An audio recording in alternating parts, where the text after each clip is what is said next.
Hello dear students, आज का हमारा लेक्चर है एग्जीक्यूटिव यानी कि कार्यपालिका। जैसा कि हमने पिछले लेक्चर में भी देखा था कि राज्य के 4 तत्वों में सरकार सबसे महत्वपूर्ण तत्व था और सरकार को भी हमने आगे चलकर 3 अंगों में बांटा, जिसमें हमने विधायिका, कार्यपालिका और न्यायपालिका की बात की थी। तो आज के लेक्चर में हम पढ़ेंगे कार्यपालिका के बारे में, जो सरकार का दूसरा सबसे महत्वपूर्ण अंग है और इसका मुख्य कार्य विधायिका द्वारा बनाए गए कानूनों को लागू करने से है। का जो कार्यपालिका है इसमें बेसिकली आप क्या क्या इन्वॉल्व होता है, स्टेट एडमिनिस्ट्रेशन, जैसे कि आपका प्रेसिडेंट हो गया, vice president, minister, administrative officials और दूसरे इंपॉर्टेंट सिविल सर्वेंट्स। तो इस प्रकार से आपने देखा कि एग्जीक्यूटिव ब्रांच किन किन से मिलकर बनती है, president, vice president, cabinet ministers, executive departments and bureaucracy. आइए अब देखते हैं कि एग्जीक्यूटिव के कौन कौन से प्रकार हैं, कौन कौन से रूप हैं। सबसे पहला इसका प्रकार है नॉमिनल या रियल एग्जीक्यूटिव, यानी नाम मात्र की या वास्तविक कार्यपालिका। हालांकि पहले जो कार्यपालिका थी वो जब राजतंत्र था उस समय इन दोनों के बीच में कोई अंतर नहीं होता था, क्योंकि जो राजा था वो बेशक से मंत्रियों को अपॉइंट करता था लेकिन उनकी बात मानने के लिए वो बाध्य नहीं होता था। तो ऐसे में वो खुद ही विधानमंडल था, खुद ही कार्यपालिका था, खुद ही न्यायपालिका था। तो इस प्रकार से वहाँ पर जो नॉमिनल या रियल एग्जीक्यूटिव का अंतर है वो देखने को नहीं मिलता था। लेकिन जैसे ही संसार ने संसदीय शासन प्रणाली को एक्सपीरियंस किया तो आपको 2 प्रकार की कार्यपालिका देखने को मिली, एक जो नॉमिनल, दूसरा जो रियल है। उदाहरण के लिए अगर मैं भारत की बात करूं तो यहाँ का राष्ट्रपति एक नाम मात्र का मुखिया है। क्यों? क्योंकि वो अपनी शक्तियों का प्रयोग खुद नहीं करता, बल्कि जो प्रधानमंत्री और मंत्रिमंडल हैं वो उनकी शक्तियों का प्रयोग करते हैं। इसलिए जो राष्ट्रपति है भारत में वो नॉमिनल या टाइटुलर एग्जीक्यूटिव है, और जो प्राइम मिनिस्टर और मंत्रिमंडल है वो कैसे हैं, रियल एग्जीक्यूटिव। दूसरा है सिंगल या प्लूरल एग्जीक्यूटिव, यानी कि एकल या बहुल कार्यपालिका। एकल कार्यपालिका का मतलब है कि इसमें जो एग्जीक्यूटिव पावर्स हैं वो केवल एक ही व्यक्ति के अंदर निहित कर दी जाती हैं। जैसे कि अगर मैं कहूँ कि इंडिया में अगर आप देखेंगे तो संविधान के प्रोविजंस क्या कहते हैं कि भारत की सभी जो कार्यपालिका शक्ति हैं वो भारत के राष्ट्रपति में निहित की जाती हैं। इसी प्रकार से अगर आप अमेरिका की बात करेंगे तो अमेरिकन संविधान का आर्टिकल 2 पार्ट 1 ये बोलता है कि अमेरिका की संयुक्त राज्य अमेरिका की जितनी भी कार्यपालिका शक्ति हैं वो वहाँ के राष्ट्रपति में निहित की जाती हैं। तो इस प्रकार अगर एक ही व्यक्ति को संविधान सारी कार्यपालिका शक्तियां देता है तो आप उसे सिंगल एग्जीक्यूटिव कह सकते हैं। लेकिन अगर यही शक्तियां किसी एक व्यक्ति में निहित ना करके किसी संस्था में निहित की जाती हैं, किन्हीं ग्रुप ऑफ पीपल्स में निहित की जाती हैं, तो आप उसे प्लूरल एग्जीक्यूटिव कहते हैं। अब प्लूरल एग्जीक्यूटिव आपको कहाँ देखने को मिलती है? ये आपको देखने को मिलती है स्विट्जरलैंड में, रशिया में। जैसे कि अगर मैं स्विट्जरलैंड की बात करूं तो वहाँ पे कैसी है, वहाँ पे एक फेडरल काउंसिल है जिसमें 7 सदस्य होते हैं। तो उन 7 सदस्यों को एग्जीक्यूटिव पावर्स जो है वो दी गई है और इनको ये एक साल के लिए उन जो फेडरल काउंसिल्स हैं उनको हेड करते हैं या उनका इस्तेमाल करते हैं। तो और इसके अलावा अगर मैं रूस की बात करूं तो रूस में भी ये जो कार्यपालिका शक्ति हैं एक व्यक्ति के हाथ में ना हो करके एक संस्था के हाथ में है, जिसे आप प्रेसिडियम के नाम से जानते हैं, और इसमें 39 सदस्य होते हैं। तीसरा प्रकार है पार्लियामेंट्री या प्रेसिडेंशियल एग्जीक्यूटिव, यानी संसदीय या अध्यक्षात्मक कार्यपालिका। संसदीय कार्यपालिका उसे कहते हैं जिसमें मंत्रिमंडल के सदस्य जो हैं वो संसद सदस्यों में से ही लिए जाते हैं और ये अपनी नीतियों के लिए संसद के प्रति सामूहिक रूप से उत्तरदायी होते हैं। जिस समय ये संसद में अपना विश्वास खो देते हैं उसी समय इन्हें अपने पद से हटना पड़ता है। आप इस प्रकार की कार्यपालिका जो है वो इंडिया में और यूके में देख सकते हैं, क्योंकि इन दोनों ही देशों में जो मंत्री हैं वो संसद सदस्यों में से बनाए जाते हैं।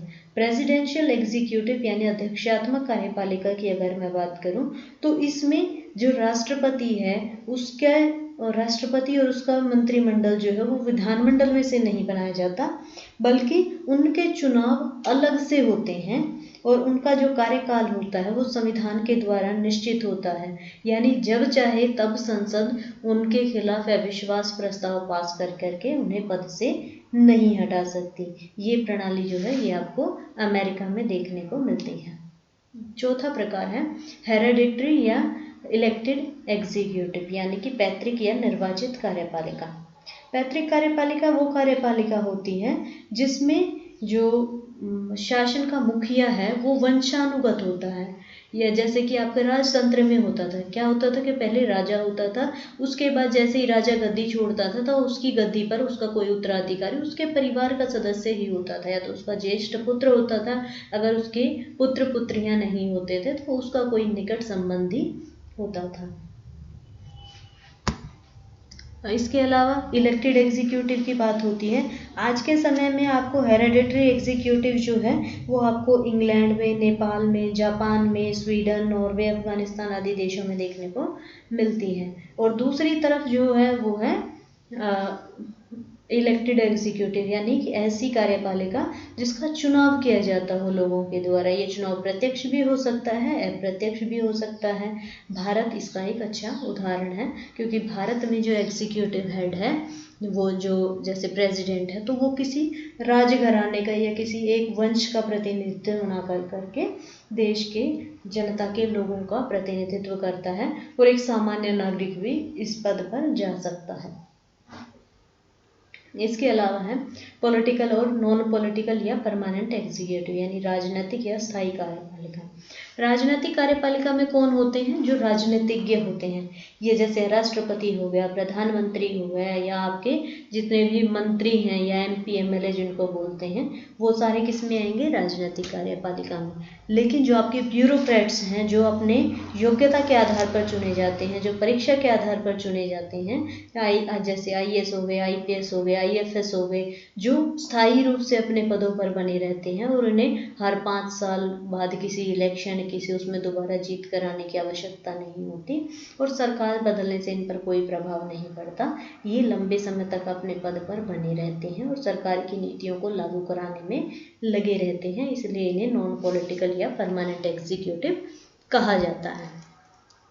आइए अब देख लेते हैं कि जो चीफ एग्जीक्यूटिव है यानी मुख्य कार्यपालिका है, उसके अपॉइंटमेंट के क्या क्या मेथड्स हैं, क्या क्या तरीके हैं। बेसिकली जो इस संसार में जितनी भी राज्यों में मुख्य कार्यपालिका को चुनने की विधियां हैं, उसमें आपको कई तरीके के देखने को मिलते हैं।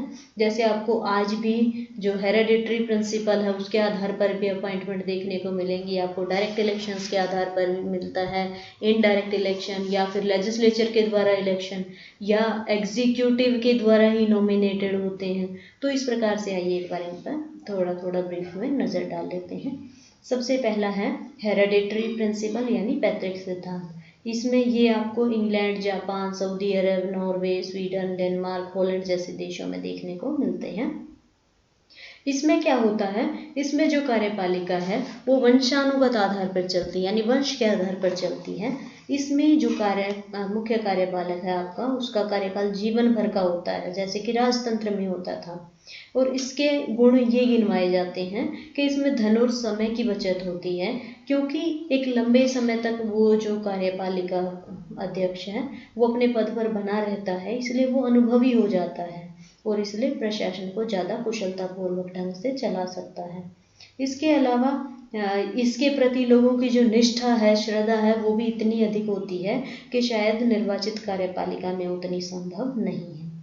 और ये भी कहा जाता है कि जो पैतृक या हेरेडिटरी प्रिंसिपल के आधार पर अगर आप चीफ एग्जीक्यूटिव को चूज करेंगे तो वो शासन को स्थायी बनाता है। क्यों? क्योंकि इसमें अगर एक बार राजा की मृत्यु हो जाती है तो उसके बाद ही उसका कोई ना कोई उत्तराधिकारी शासन सत्ता को संभाल लेता है और इस प्रकार एक वैक्यूम क्रिएट नहीं हो पाता। लेकिन इस प्रकार की कार्यपालिका की काफ़ी आलोचना की जाती है, क्योंकि इसके बारे में कहा जाता है कि ये एक तरीके का जुआ है। जुआ क्यों? क्योंकि ये ज़रूरी नहीं है कि एक योग्य राजा का उत्तराधिकारी भी योग्य ही हो, और आप इतिहास उठाकर देखें तो आपको बहुत सारे ऐसे उदाहरण मिलेंगे जब एक अच्छे राजा की मौत के बाद उसका उत्तराधिकारी बहुत ही अयोग्य सिद्ध हुआ हो, और क्योंकि इनके उत्तराधिकार का कोई विशेष नियम भी नहीं होता, इसलिए इनसे बहुत बड़े झगड़े या क्रांतियां होने की संभावना भी बनी रहती है।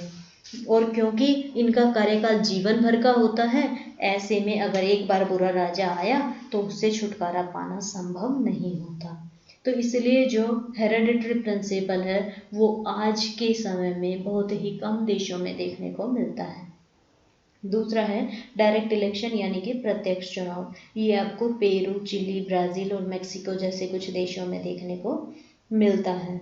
इसमें क्या होता है, इसमें प्रत्यक्ष लोकतंत्र के तरीके से यानी हर एक व्यक्ति इसको चीफ एग्जीक्यूटिव को चुनने में अपना योगदान देता है, इसलिए इसे डायरेक्ट इलेक्शन मेथड कहा जाता है।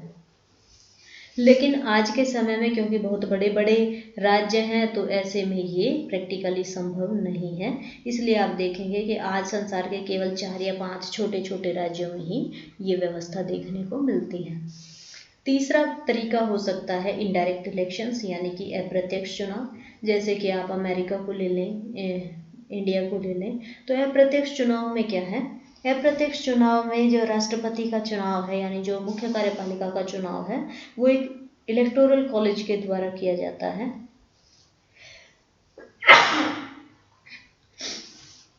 इलेक्टोरल कॉलेज के द्वारा किया जाता है और मतलब इसमें जो जनता है वो डायरेक्ट भाग ना लेकर के जनता के प्रतिनिधि मुख्य कार्यपालिका को चुनते हैं। इसके अलावा इलेक्शन बाय लेजिस्लेचर यानी कि विधानमंडल के द्वारा चुनाव, जैसे कि भारत में किया, अगर मैं बात करूं तो भारत में राष्ट्रपति के चुनाव में संसद के दोनों सदनों के चुने हुए सदस्य भाग लेते हैं। स्विट्जरलैंड में जो फेडरल काउंसिल है वहाँ के जो 7 सदस्य हैं वहाँ की संघीय सभा के द्वारा चुने जाते हैं। और दूसरा जो क्योंकि विधानपालिका और कार्यपालिका के आपसी संबंधों के कारण अच्छे कानूनों का पास होना इसमें इजी हो जाता है, इसलिए लेजिस्लेचर के द्वारा चुनाव को कुछ प्रणालियों में अच्छा माना जाता है क्योंकि इसमें इन दोनों के बीच गतिरोध की संभावना कम रहती है। लेकिन इसके खिलाफ एक तर्क ये दिया जाता है कि ये theory of separation of power के खिलाफ है, यानी कि कार्यपालिका जो है वो विधानपालिका के दबाव के नीचे रहती है क्योंकि विधानपालिका ने उसे चुना है, इसलिए दोबारा चुने जाने की इच्छा अगर उसमें हो तो भी वो विधानपालिका के आदेशों को मानने के लिए उसको विवश कर देती है। तो ऐसे में जो विधायिका के द्वारा इलेक्शन है वो बेनिफिशियल भी है और वो कई बार कार्यपालिका के लिए दबाव का काम भी करता है। इस एक और तरीका है वो है नॉमिनेटिव यानी कि मनोनीत कार्यपालिका। ये प्रायः जो पराधीन देश हैं, जो कॉलोनीज हैं, उनमें अपनाई जाती है। और आज भी देखोगे तो जो डोमिनियंस हैं, जो उपनिवेश हैं, उसमें आप देखो जैसे कनाडा हो गया, ऑस्ट्रेलिया हो गया, न्यूजीलैंड हो गया, तो वहाँ पर जो कार्यपालिका का मुखिया है यानी कि जो गवर्नर जनरल है उसको कौन नियुक्त करता है, ब्रिटिश सम्राट या ब्रिटिश सम्राज्ञी।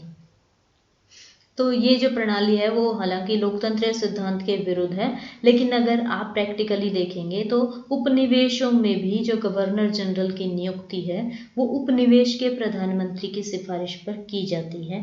और ऐसे में जो ब्रिटेन का सम्राट या सम्राज्ञी है वो इन डोमिनियंस में अपनी मनमर्जी से किसी को भी चीफ एग्जीक्यूटिव नियुक्त नहीं कर सकता है। तो इस प्रकार से हमने देखा कि जो चीफ एग्जीक्यूटिव है उसकी नियुक्ति के लिए काफ़ी तरीके हैं, चाहे वो पैतृक सिद्धांत हो, चाहे वो प्रत्यक्ष इलेक्शन हो या अप्रत्यक्ष इलेक्शन हो, या विधानमंडल के द्वारा चुनाव हो, या फिर मनोनयन के द्वारा उसका चयन हो। आइए अब देख लेते हैं कि एग्जीक्यूटिव जो है वो कौन कौन से कार्य करती है। बेसिकली जो कार्यपालिका है वो काफ़ी तरीके के काम करती है। सबसे पहले ये प्रशासन संबंधी यानी कि एडमिनिस्ट्रेशन रिलेटेड फंक्शंस को अंजाम देती है।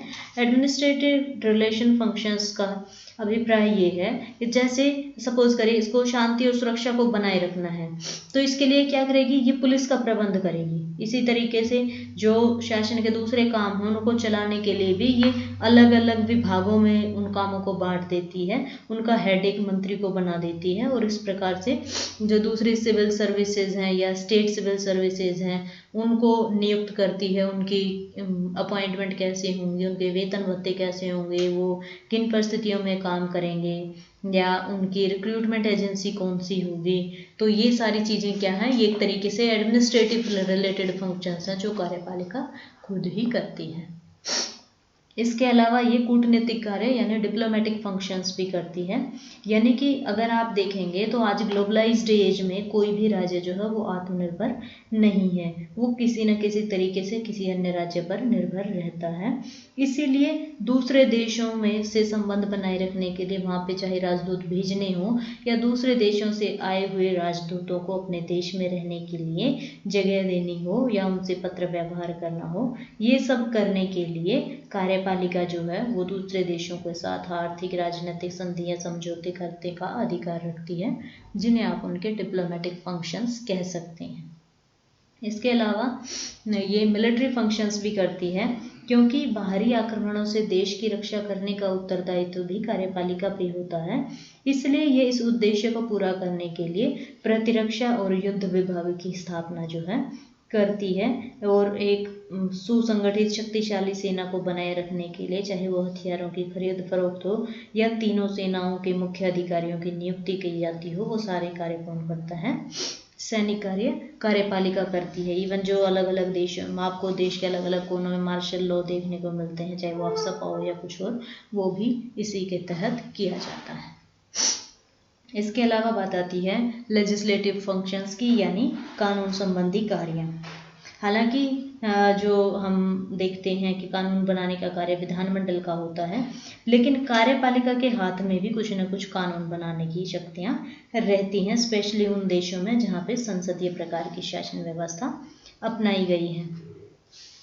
उदाहरण के लिए भारत में जो राष्ट्रपति है वो क्योंकि कार्यपालिका का भाग है, लेकिन अगर सपोज करिए कि दोनों जो सदन है विधायिका के, लोकसभा और राज्यसभा, अगर वो किसी समय अपने सेशन में नहीं है, तो उस समय जो राष्ट्रपति है वो ऑर्डिनेंस ला सकता है, और वो जो ऑर्डिनेंस है वो ठीक एक कानून की तरह लागू जो है होता है। तो इस प्रकार से लेजिस्लेटिव फंक्शंस भी किए जाते हैं। या आप डेलीगेटेड लेजिस्लेशन का नाम सुनते होंगे, यानी प्रदत्त व्यवस्थापन की व्यवस्था सुनते होंगे। इसका मतलब ये है विधानमंडल जो है वो मोटा मोटी यानी कानून का एक स्केलेटन तैयार कर लेती है, लेकिन उस कानून को लागू करने के लिए जो छोटे मोटे नियम हैं वो नियम कौन बनाती है, कार्यपालिका, और इसी शक्ति को जो है डेलीगेटेड लेजिस्लेशन कहा जाता है।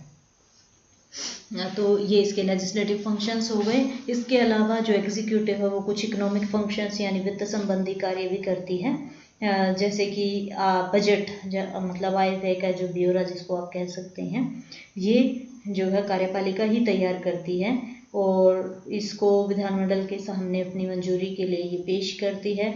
इसमें वो लोगों पे नए टैक्स लगा सकती है, पुराने टैक्सेस में परिवर्तन कर सकती है।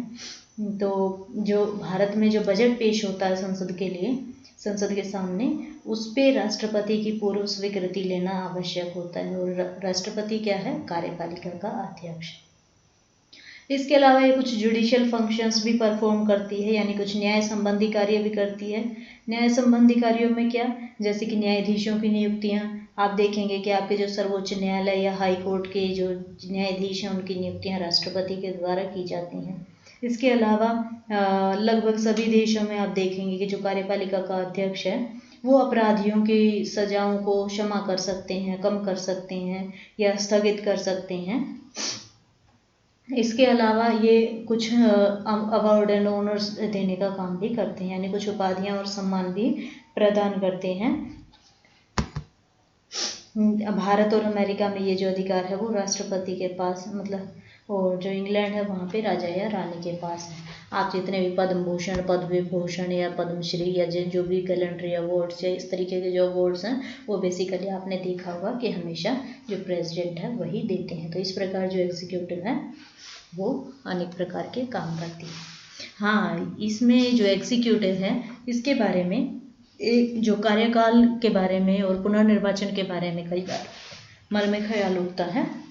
तो इसके बारे में कहा जाता है कि अलग अलग राज्यों में जो कार्यपालिका है उसकी अगर मैं कार्यकाल की बात करूं तो ये अलग अलग होता है। यानी कि जिन देशों में अगर राजतंत्र है तो वहाँ पे क्या होगा, इसका कार्यकाल आजीवन के लिए हो जाएगा, जीवन भर के लिए हो जाएगा। अगर मैं फ्रांस की बात करूँ तो वहाँ पे 7 साल के लिए है, भारत में 5 साल के लिए है, अमेरिका में 4 साल के लिए है, स्विट्जरलैंड में 4 साल के लिए होता है, सोवियत संघ में जो प्रेसिडेंट है वो 5 साल के लिए चुना जाता है, और इस तरीके से जो ऑस्ट्रेलिया हो गया, अर्जेंटीना हो गया, मैक्सिको हो गया, वहाँ पे 6-6 साल का होता है। तो इस प्रकार से आप देखोगे कि अलग अलग देशों में इसका जो कार्यकाल है वो अलग अलग मिलेगा, यानी वो आपको 1 साल से लेके और वो आपको जीवन भर तक के लिए मिलता है। लेकिन कई बार आपके मन में प्रश्न ये भी उठ सकता है कि इतना कम या इतना अधिक वेरिएशन क्यों होता है, क्या इसकी जो पदावधि है वो कम होनी चाहिए या ज़्यादा होनी चाहिए। तो इसमें बस यही कहा जा सकता है कि अगर आप कम अवधि रखेंगे तो इससे बेनिफिट ये है कि लंबे समय तक रहने की वजह से जो मुखिया के निरंकुश या अत्याचारी होने की संभावना है वो खत्म हो जाएगी, और एक तरीके से आप देखें कि थोड़े समय के बाद ही अगर निरंकुश कोई आ भी जाता है तो उससे छुटकारा मिलने की उम्मीद जो है वो बनी रहेगी। क्योंकि आपने फ्रांस में अगर नेपोलियन के बारे में सुना होगा तो नेपोलियन के निरंकुश बनने का उदाहरण हमारे सामने इसीलिए है कि उसका कार्यकाल जो है वो काफ़ी लंबा था। लेकिन अगर आप 1 या 2 वर्ष की अवधि के बारे में बात करेंगे तो वो बहुत ही छोटी हो जाती है, क्योंकि देश में हर साल इसके लिए चुनाव कराने होंगे और इससे जो है तनाव और दल भावना जो है वो हमेशा बनी रहेगी जीतने के लिए, तो शांतिमय वातावरण जो है संभव नहीं हो पाता। तो ऐसे में यही कहा जा सकता है कि जो इसकी स्थिति है वो ना तो बहुत ज़्यादा लंबी होनी चाहिए और ना ही बहुत ज़्यादा कम होनी चाहिए, क्योंकि बहुत ज़्यादा कम होने से शासन में स्थिरता नहीं रह पाएगी।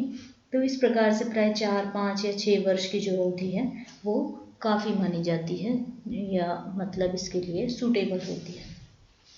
अगर पुनर्निर्वाचन की बात करें तो पुनर्निर्वाचन के बारे में कुछ देशों में जो पुनर्निर्वाचन है वो उस पर कुछ लिमिट है, यानी 2 बार 3 बार ही केवल उस पर पुनर्निर्वाचन किया जा सकता है।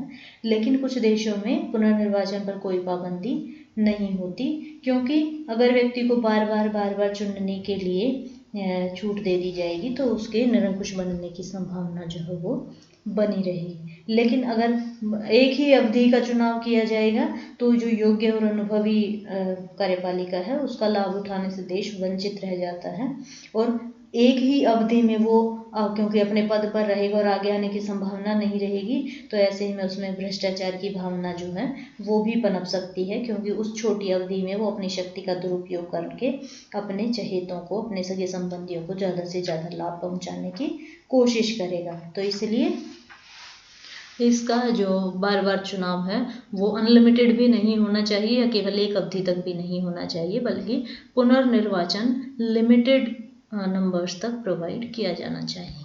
तो ये था हमारा आज का लेक्चर। आइए एक बार जल्दी से रिवाइज कर लेते हैं कि हमने इस लेक्चर में क्या क्या देखा। सबसे पहले हमने देखा कि एग्जीक्यूटिव किस प्रकार से कानून को लागू करने वाली गवर्नमेंट की ब्रांच है और इसमें president, vice president, cabinet, executive departments और ब्यूरोक्रेसी जो है वो शामिल होते हैं। फिर हमने इसके प्रकारों के बारे में पढ़ा। हमने देखा कि कैसे जो नॉमिनल और रियल एग्जीक्यूटिव होते हैं, सिंगल और प्लूरल होते हैं, पार्लियामेंट्री प्रेसिडेंशियल होते हैं, हेरेडिटरी और इलेक्टेड होती हैं, इसके अलावा पॉलिटिकल और परमानेंट एग्जीक्यूटिव्स होती हैं।